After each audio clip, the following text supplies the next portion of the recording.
혹시 마음속으로 미워하는 사람 때문에 괴로워하면서도 차마 용서하지 못해 더 깊은 고통 속에 빠져본 경험 있으십니까?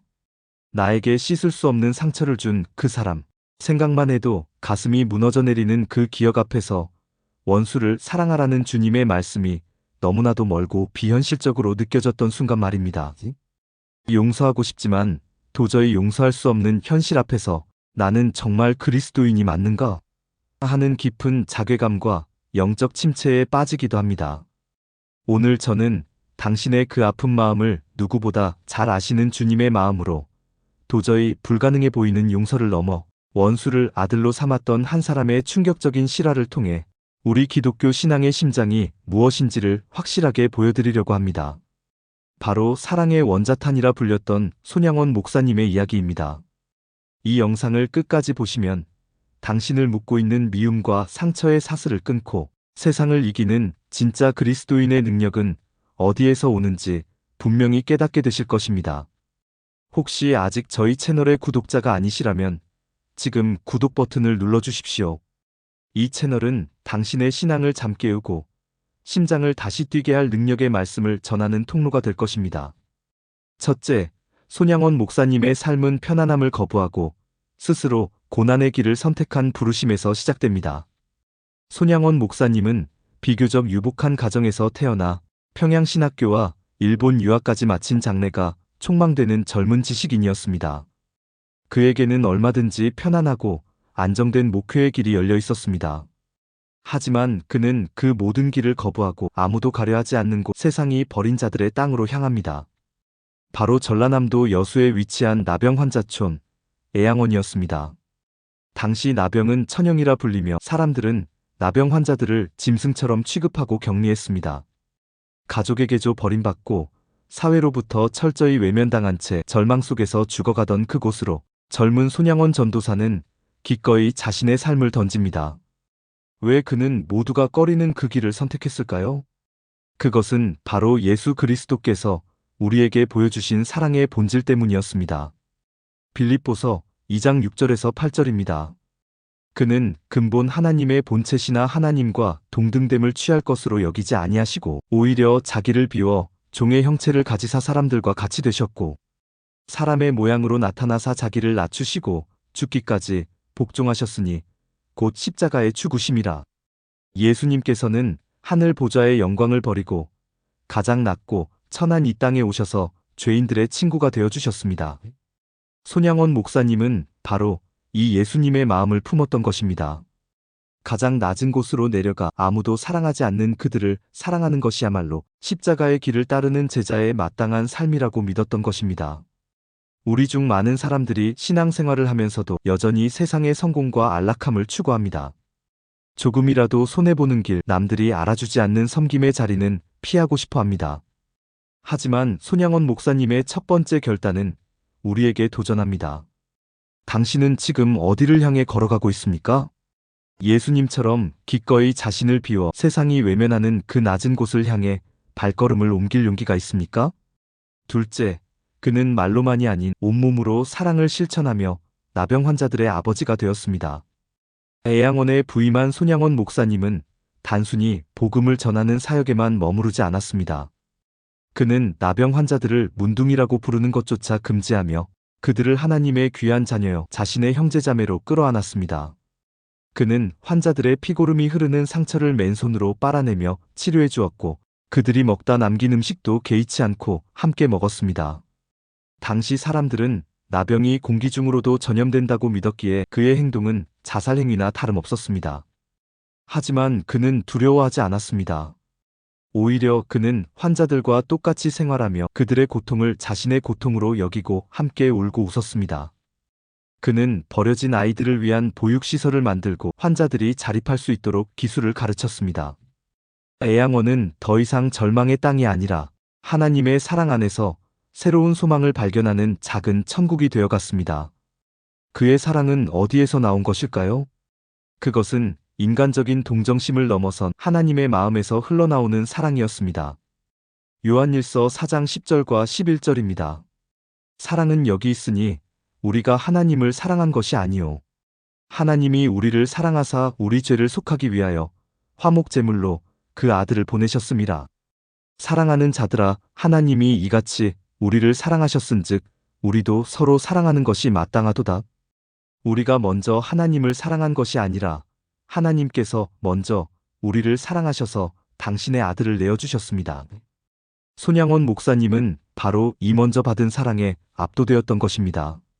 조건 없이 나를 사랑하신 그 하나님의 사랑을 깊이 경험했기에 그 또한 조건 없이 나병 환자들을 사랑할 수 있었습니다. 우리는 어떻습니까? 우리의 사랑은 여전히 너무나 계산적이고 이기적이지 않습니까?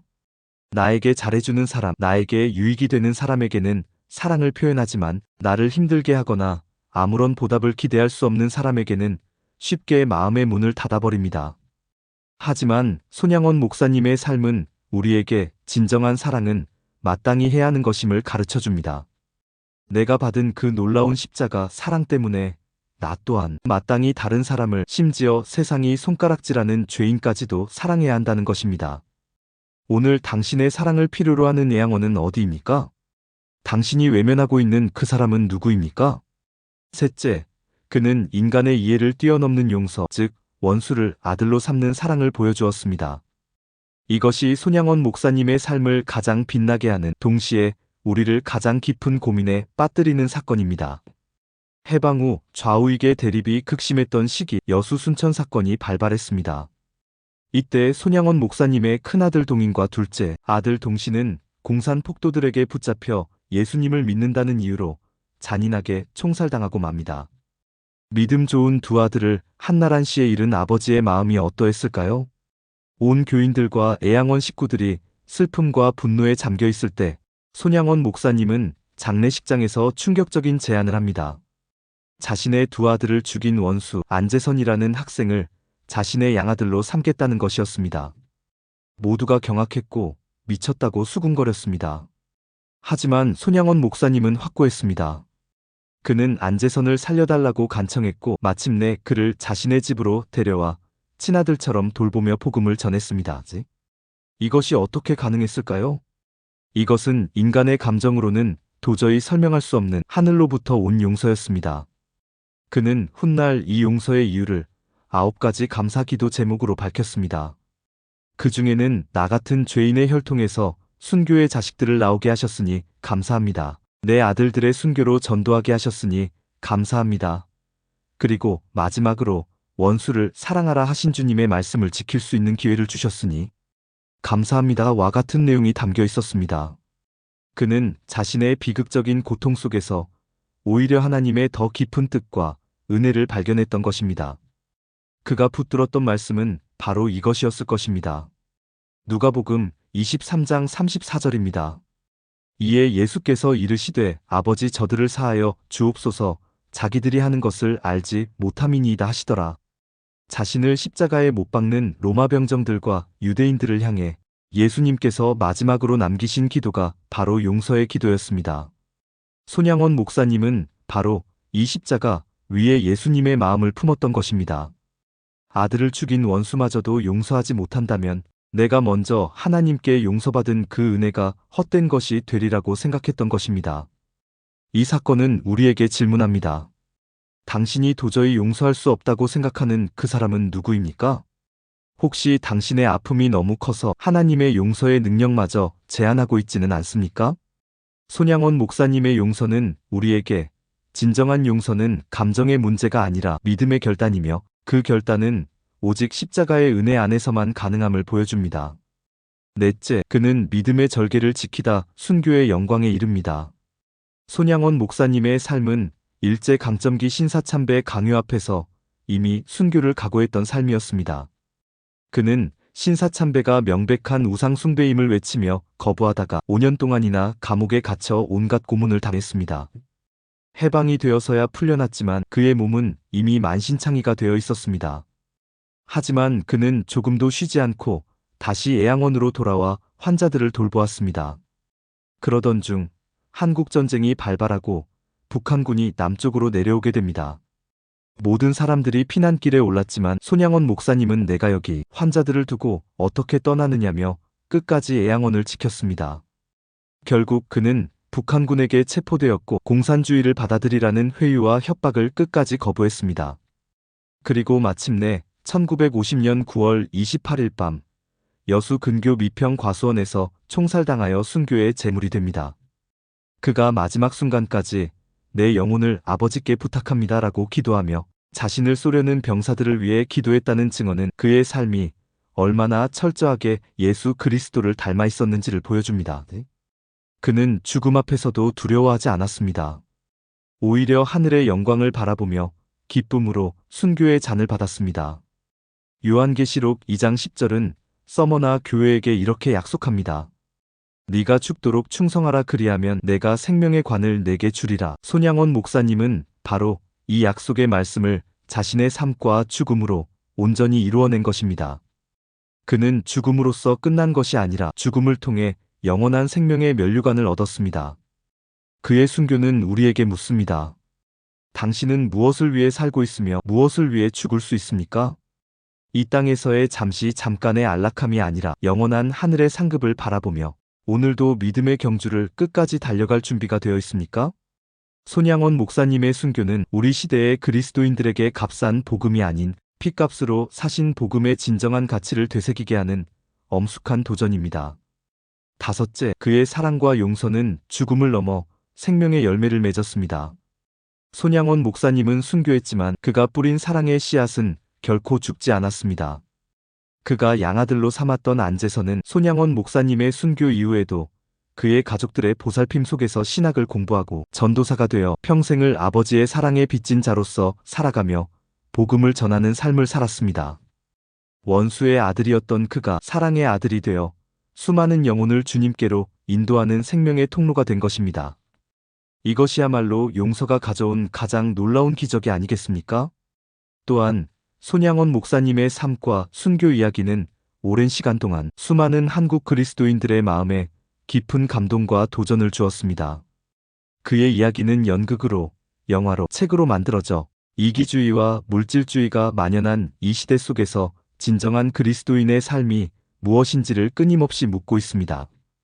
그의 삶은 한 알의 밀알이 땅에 떨어져 죽음으로써 많은 열매를 맺는다는 성경 말씀을 그대로 보여줍니다. 요한복음 12장 24절입니다. 내가 진실로 진실로 너희에게 이르노니 한 알의 밀이 땅에 떨어져 죽지 아니하면 한 알 그대로 있고 죽으면 많은 열매를 맺느니라. 손양원 목사님이라는 한 알의 밀알은 가장 낮은 곳에 떨어져 썩어짐으로 그리고 마침내 순교의 피를 흘림으로 오늘날 우리에게 사랑과 용서 그리고 순교 신앙이라는 풍성한 열매를 남겨주었습니다. 이제 그 열매를 먹고 살아가는 우리의 책임은 무엇일까요? 그것은 바로 우리 또한 이 시대 속에서 또 다른 밀알이 되는 것입니다. 나의 편안함과 이기심을 십자가에 못 박고 기꺼이 썩어짐으로써 내 주변의 사람들에게 그리스도의 사랑과 용서를 흘려보내는 생명의 통로가 되는 것입니다. 손양원 목사님의 삶은 과거의 아름다운 이야기가 아니라 오늘 우리가 살아내야 할 현재적인 도전입니다.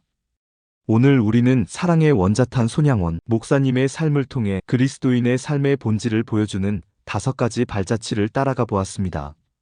첫째, 그는 편안함을 버리고 가장 낮은 자들을 섬기는 좁은 길을 선택했습니다. 둘째, 그는 이론이 아닌 삶으로 나병 환자들의 상처를 싸매며 조건 없는 사랑을 실천했습니다. 셋째, 그는 두 아들을 죽인 원수를 용서하고 아들로 삼는 십자가의 용서를 온몸으로 살아냈습니다. 넷째, 그는 신사참배 거부와 한국전쟁 순교를 통해 죽도록 충성하는 믿음의 본을 보여주었습니다. 다섯째, 그의 희생과 사랑은 죽음을 넘어 용서받은 원수와 후대의 수많은 그리스도인들에게 생명의 열매를 맺게 했습니다. 손양원 목사님의 삶은 우리에게 묻습니다. 당신의 신앙은 지금 어디에 있습니까? 머리로만 아는 신앙입니까? 아니면 손과 발로 살아내는 신앙입니까? 용서할 수 없는 그 사람 앞에서 당신은 여전히 십자가를 붙들고 있습니까?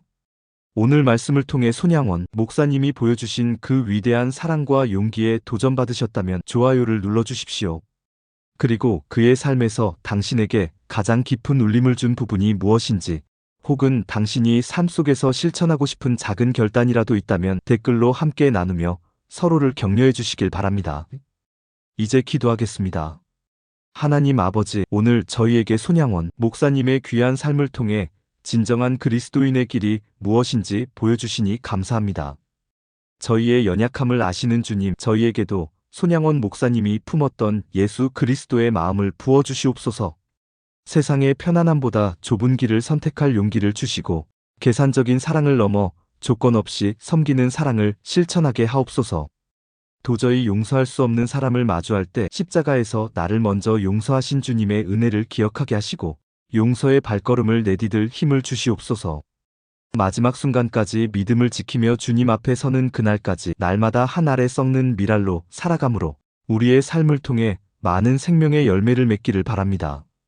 또 뵙겠습니다.